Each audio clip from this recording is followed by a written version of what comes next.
Bonjour à tous, j'espère que vous allez bien. On se retrouve dans cette vidéo pour une présentation des logiciels de tableur graffeur.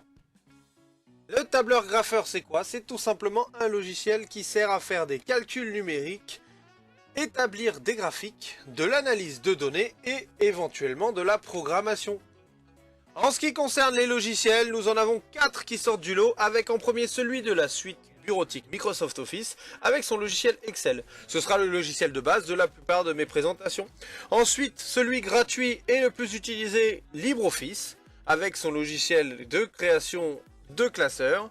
Ensuite, OpenOffice, qui est un peu plus obsolète mais toujours utilisable. Et enfin, celui d'Apple, iWork Numbers. L'interface graphique de ce logiciel est tout à fait classique avec en haut le titre du document, ici classeur 1 qui est le nom par défaut lorsqu'on vient d'ouvrir notre logiciel. Ensuite un menu composé ici d'onglets, ce qui est le cas pour la suite Microsoft Office, mais qui peut aussi être activé dans certains logiciels comme sur LibreOffice. Dans la plupart des logiciels en dessous nous avons des barres de menu, ici il s'agit d'un bandeau de menu qui correspond tout simplement aux onglets. Avec en dessus une gestion des cellules avec à gauche le nom de notre cellule, on le verra juste après, et après un cadre qui va nous servir pour éditer notre cellule, c'est-à-dire mettre des formules et ce genre de choses.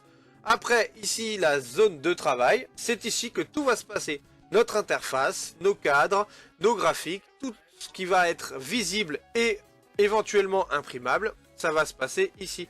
Et enfin, la liste des feuilles, car dans notre classeur, nous pouvons avoir plusieurs feuilles.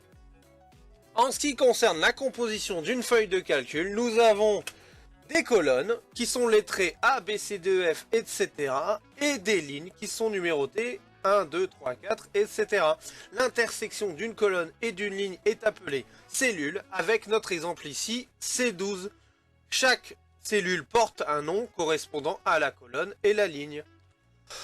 Les cellules sont des sortes de cases ou de boîtes dans lesquelles nous pouvons insérer des caractères, ce qu'on appelle en général du texte, mais ça comporte également tout ce qui est ponctuation et même les chiffres, car les chiffres dans certains cas peuvent être considérés comme des caractères. Ensuite, nous pouvons utiliser évidemment des valeurs numériques, ce qui pour forcément des calculs, des graphiques et ce genre de choses sont forcément primordiales. Et enfin, des formules que nous allons pouvoir détailler dans d'autres cas. D'un point de vue pratique, nous allons avoir dans les classeurs deux éléments, une partie base de données et une partie traitement. Nous partons du principe que les feuilles que nous allons créer sont utilisables plus tard par nous-mêmes et d'autres personnes, et dans ce cas-là, il va y avoir deux structures, deux parties distinctes. La partie base de données que l'on peut modifier en fonction des besoins, des nouveautés et des changements, et la partie traitement qui tout simplement va utiliser ces données pour nous afficher des choses dont on a besoin, des résultats, des graphiques ou ce genre de choses. Les deux structures peuvent être mises soit dans la même feuille, comme l'exemple ici d'une facture très basique, avec ici la partie base de données en vert. Évidemment, quand quelqu'un passe à une caisse et demande une facture, cette zone-là va être différente à chaque fois. C'est-à-dire que les objets, par exemple, achetés vont avoir des noms différents, des prix et le nombre choisi va varier. Par contre, la partie traitement sera en fonction de celle donnée à gauche. C'est-à-dire que nos calculs qui sont faits à droite avec les totaux seront en fonction des données rentrées. Cette partie-là ne sera jamais à modifier. Ça nous affiche tout simplement un résultat en fonction de ce qui est rentré à gauche.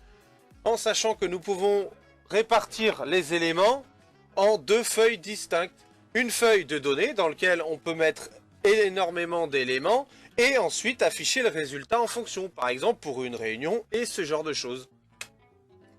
Merci d'avoir regardé cette vidéo. Pour toute question, la partie commentaire est faite pour ça et je vous dis à bientôt sur le réseau.